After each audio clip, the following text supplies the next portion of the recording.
G'day, welcome to Art with Alison. I just thought for any of you who want to know how I mix my paints, as I'm about to mix this one up, I thought I'd do a little demonstration. So, because I'm in Australia, we have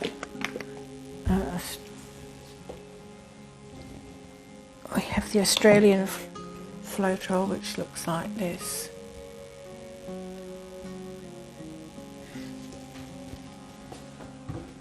So that's what I've got in here. I just like to put a little bit in the bottom first, so don't end up with the paint actually stuck on the bottom. It helps that to prevent that from happening. Ooh. So getting low in the paint tube. So I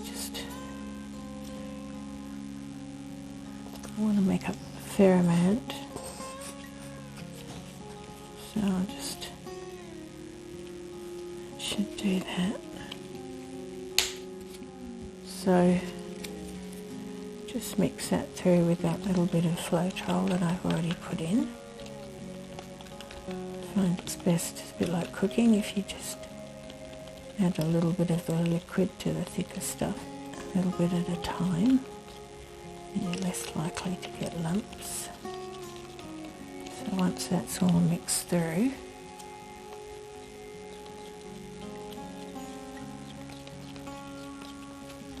and I add some more.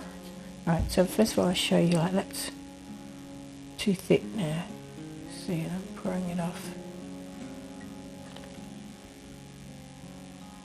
It's way too thick.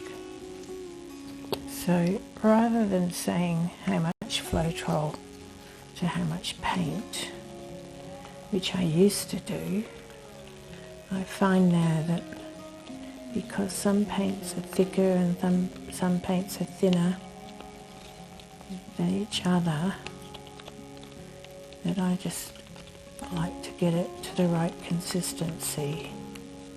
So it's still too thick, so it's going off in blobs.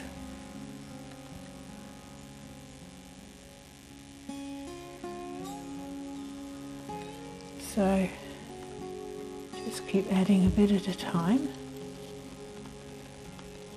Keep stirring it in.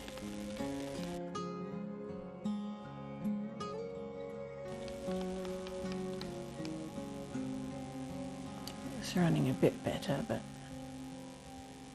it's still too thick. It's making much too thick a mound on a mound, but we're getting there. So it depends also what it is you're painting as to how thick you want it. If you're going to be doing a Dutch pour, for instance, you'd want it very thin, almost watery thin, I believe. Pinsky Doona is the expert on those. If you haven't found her channel yet, I suggest you look for it, for Dutch pours. But I'm after a mound on a mound.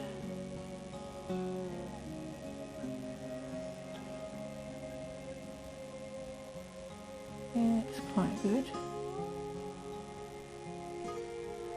Maybe just a little bit. Also you feel it by pushing your spoon through the paint. After a while you get to know how it should feel for the type of consistency you're after. So I think that last little bit should do it. You might hear dogs in the background. I have lots of dogs. They're in the next room now. Yeah, I think that's good now.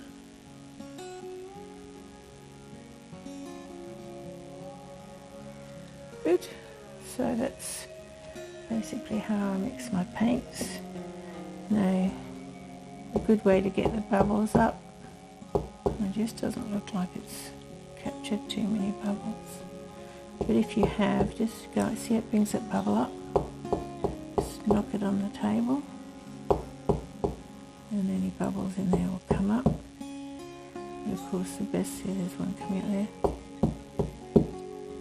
And then they will pop by themselves. There we go. Oh, she can help it too. And And you don't want lots of bubbles in your paint when you're painting.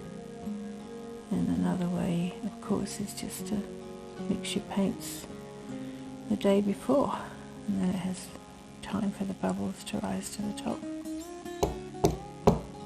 Anyway, I hope that's helped. Bye for now.